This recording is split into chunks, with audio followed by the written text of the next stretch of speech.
Recently,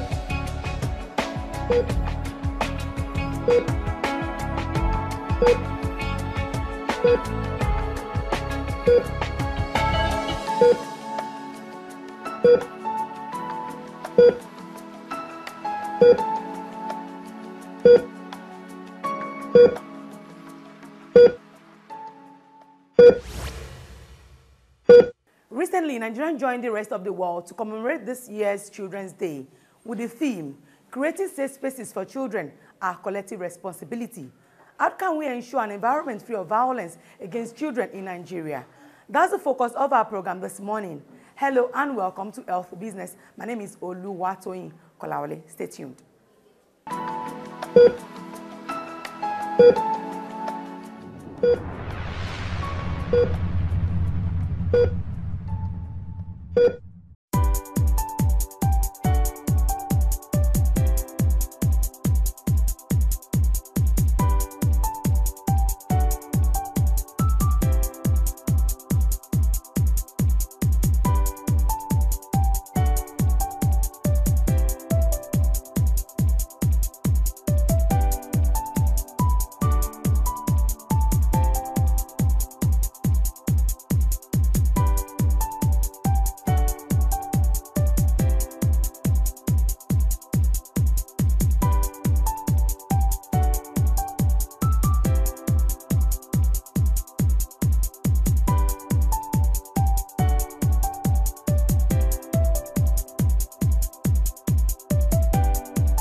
Children in Nigeria are faced with lots of challenges ranging from domestic and sexual violence, child labor, and neglect.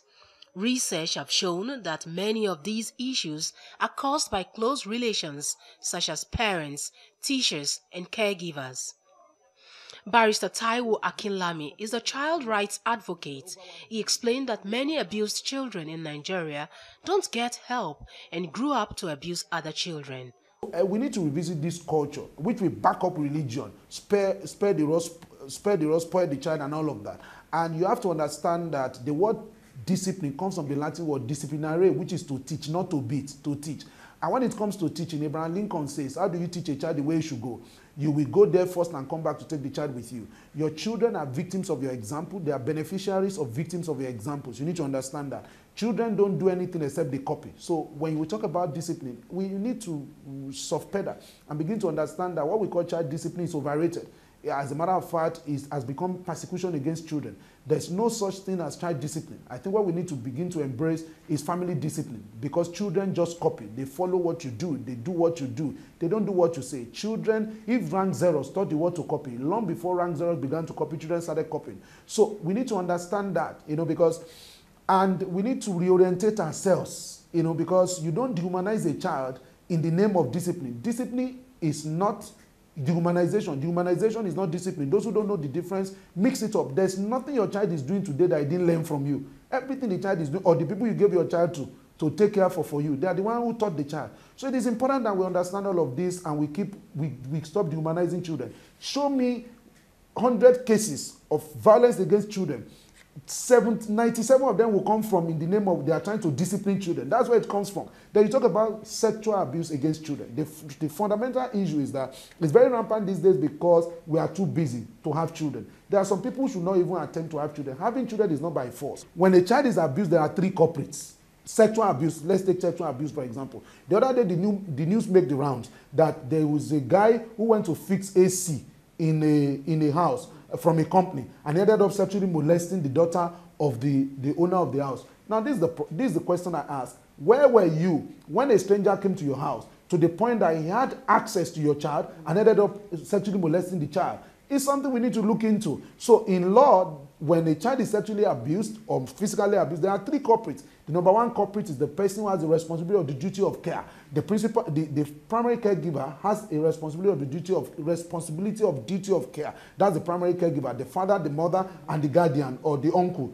whosoever the child is staying with. Where were they when a child is abused? Where were you when your 6-year-old was abused? Where were you when your 7-year-old was abused? Where were you when your 8-year-old was abused? Where were you when your 10-year-old was abused? But we don't talk about that. We talk about the actual abuser. This actual abuser, who is the person who ended up sexually molesting the child, was a person who capitalizes on the weakness of the person who is supposed to protect the child and perpetrate abuse. Then the third abuser, which we don't even talk about, is the person who is aware that a child is being abused and keeps quiet. That is very, very critical. And you know that in Lagos State, for example, since 2014, the Lagos State has promulgated what we call executive order. And it means that if you are caught that you are aware that a child is abused and you do not speak up, when you are arrested and you are prosecuted, it's 2 years imprisonment in Lagos State. Many people don't understand that it is not an offense for you not to speak up, but it doesn't stop there. Now, the point now is that at the end of the day, the last reason why I think people abuse children and what we can do about it is because many of us too were abused growing up. Akinlami noted that the family has a strong responsibility in ensuring child's protection and safety. I said there are 4 rings of protection. All these rings, that is the community, the state and the international community, has a responsibility. And what is this responsibility? To ensure that they empower the family so that the family can play their role. I did read that. There's abject poverty, where people are living on where most of our population are living on less than $1 per day. So you find that until we address the problem of poverty, we'll not be able to address the problem of child protection or child safety. When the existence of a people is abused, they must abuse children. When I go to Ajegule to talk to parents, I don't tell them stop abuse. I don't tell them stop abuse. Government will arrest you. I don't tell them such things. What I tell them is that I understand. The life you are living today is the opposite of what you wish for. You are in abject poverty. As a matter of fact, you are angry. You are angry against the government. You are angry against the community. And the weakest person is the child. So you take it on the child. I want to beg you. Do you want these children to become the way you have become? If you continue to abuse them like this, they are going to become like you have become. Why not struggle? Why not allow them to be in peace? Why not allow them to learn?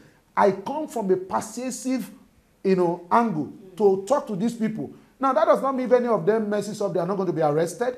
They are going to be arrested. But the truth of the matter is, they are living in abject poverty. And that needs to be addressed. Until you see some people, when you send a child to go and hawk, who sends children to go and hawk?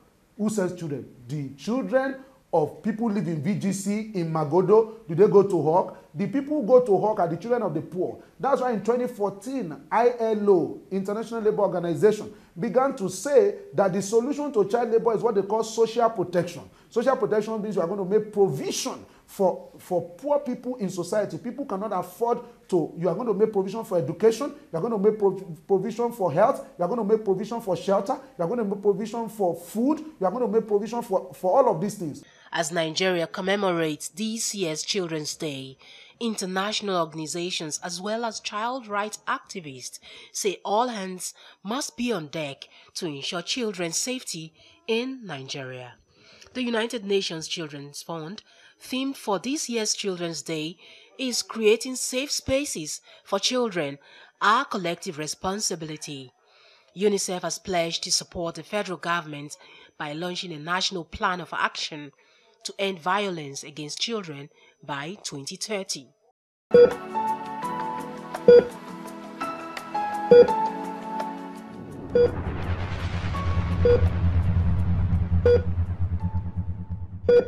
Children have lots of expectations from their immediate environment. Let us hear them say some of those things.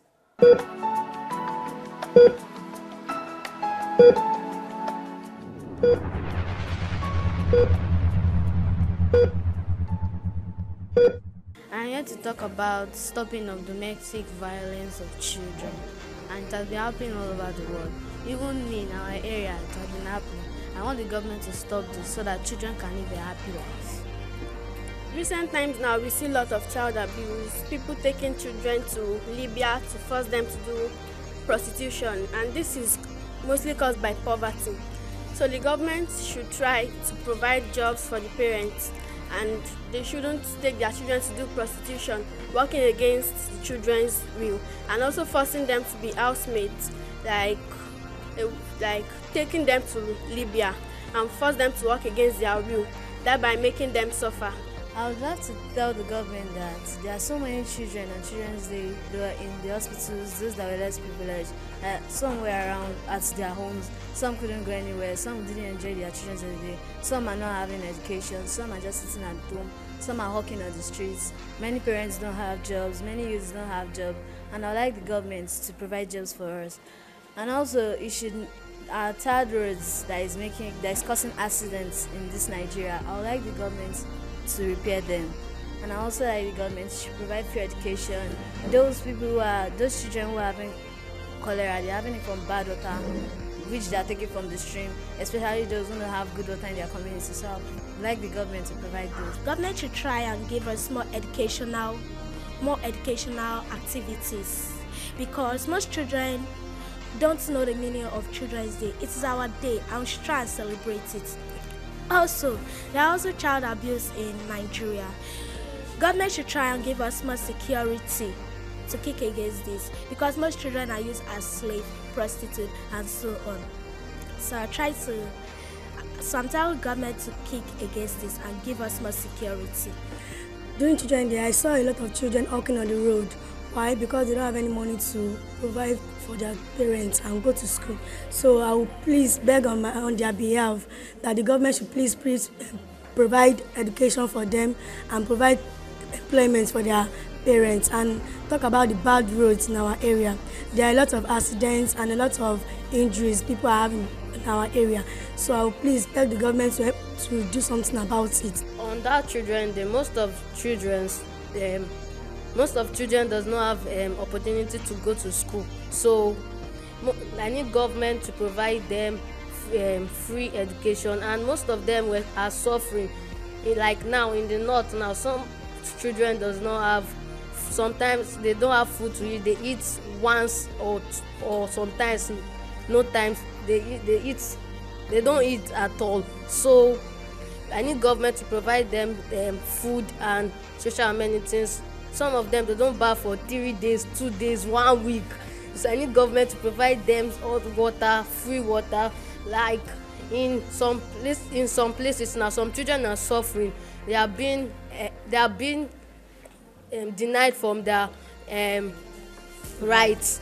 So we need government to give them to restore their right back to them, because they have right, freedom to talk, freedom for movement. So we need government to give them back, to restore back their rights. And one thing I want to request from the government is that we need government to bring peace back, so that if we get peace, children will not be suffering again. On that Children's Day, most of the children suffered a lot. Most of them did not enjoy. Most of them did not even eat, talk less of rejoicing that this is their day. So we need government to bring back peace to Nigeria. Recently, I noticed that because of the rain that has been falling these days, transformers are not good, and people are like, please pay me money to fix the transformers. We need government to try to pay, not even pay them money, to fix the transformers for us, so that children can enjoy their children's party. Because without light, in fact, petrol now, fuel scarcity, everything is lost. down, and we need more education, because like teachers are not coming to class to give people lectures, and it's affecting, like I'm in JSTV and some teachers don't come to my class to teach, and it's affecting my education.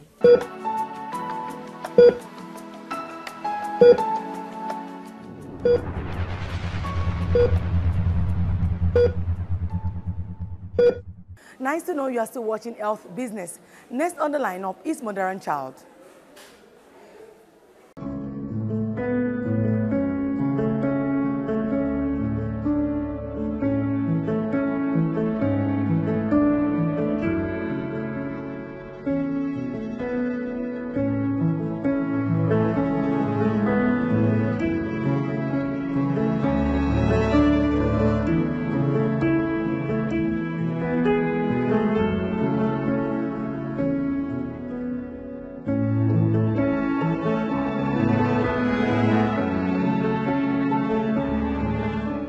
Raining season is the time of the year when bacteria and viruses are most active, making children more vulnerable to diseases.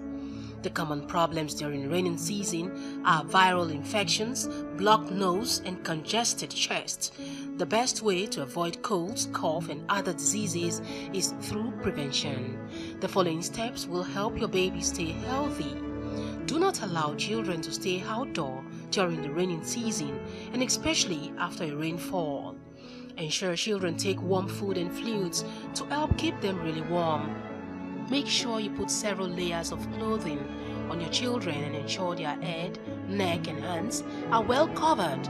Make it a point of duty to change baby's diaper regularly, because a wet diaper can make your baby feel cold and can also provide a breeding place for bacteria. Drinking plenty of water is the healthiest way to prevent colds and cough during raining season for both children and adults. Keep your surrounding and home clean. Do not allow mosquito breed. Lastly, if you noticed your baby has fever, sneezing, and cold for more than 5 days, see a pediatrician.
join Dr. Nasir Olatunji on Vet 360.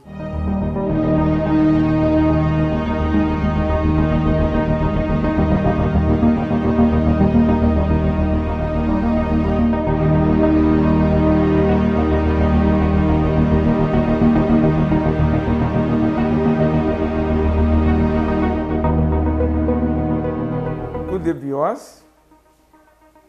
I'm Dr. Olatunji Nasir, your host on this segment, Vet 360. Last week we talked about the care of pets when you have decided to have it. We talked about provision of good housing. We had talked about provision of good food, provision of water, and allowing the pet to express himself or herself. This week, we are going to take the discussion further, and we're going to talk about pets' interaction with the environment and your neighbors. We know Lagos, for example, is a very crowded city with housing deficits, housing problems, and all that. So the typical house in Lagos, or I dare say in most parts of Nigeria, is crowded. You have neighbors, those who love dogs, or cats, or monkeys, or whatever, and those who don't even like them at all. But then they have to coexist. Because part of the function of a responsible owner is to also think of the impact the pets will have on the neighbors, and then children especially. So you want to have this dog. You have decided you want to have this dog. Last week we talked about you having the size of dog that will fit into your lifestyle, that will fit into the kind of housing that you have.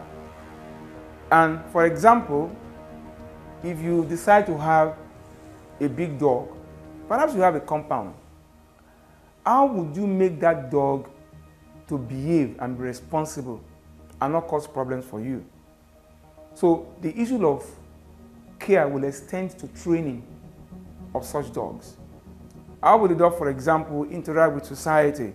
It's very, very important. So you need to train your dog.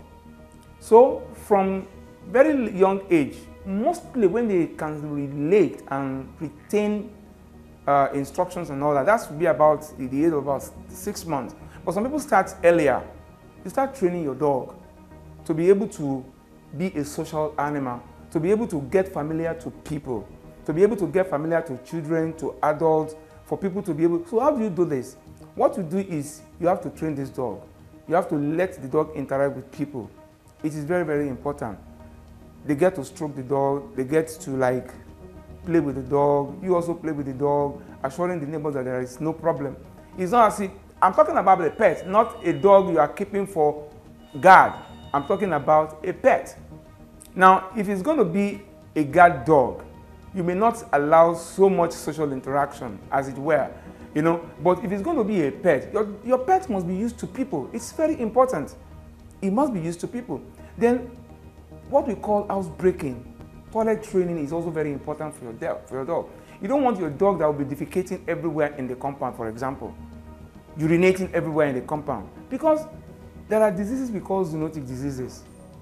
For example, if you allow your pet to be defecating everywhere in the compound, they can pass out worm eggs that children will unwittingly go and then pick these things up, and they put this right in their mouth, and then you have the children having worm infestation and all that. Then again, if they urinate about, especially when you are dealing with cats, it's also very dangerous. There are so many things that can be passed from the urine of dogs and cats to the environment, and if it's not well taken care of, can also be dangerous to human beings. These are very important things you must take care of. So you have to prepare your dog or your cat to be able to interact socially with people. It's so very important. And last week, I need to stress another particular point about the fact that you allow your dog or your cat to express its innate abilities, its innate self, its innate built up, you know? So you don't want to tell them not to bark when they need to bark and all that. It's very important. Then I want to talk about the issue of cruelty to animals, because if you are going to expose your animals or your pets to cruelty, that means you are not ready to care for that pet. I'm sure you don't beat your children anyhow. You probably want to like reprimand them when they go wrong or something. And it's the same aspect. And it is not by being cruel. Some people will want to punish their dogs, punish their cats, and they are not giving them food, they are not giving them water, they are not giving them good housing, they are not giving them good training and everything. Those are bad things. And they are putting them in houses that are fit for, I don't even know what to call it, because I don't want to say fit for animals. Pets are not supposed to be animals like that. Okay, we've learned a bit of some things this week. Next week, you want to join me on another episode of Vet 360. I still remain Dr. Olatunji Nasir.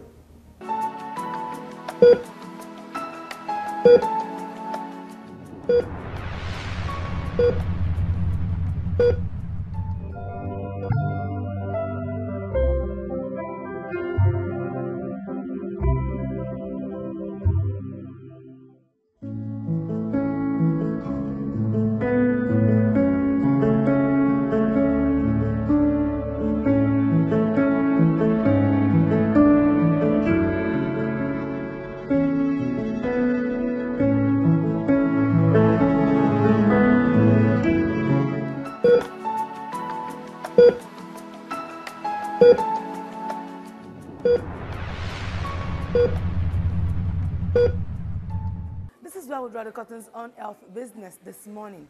For sponsorship and advert placement, please call the number showing on your screen for business only. I'm your host, Oluwatoyin Kolaole. Remember, living healthy is a serious business. Bye for now.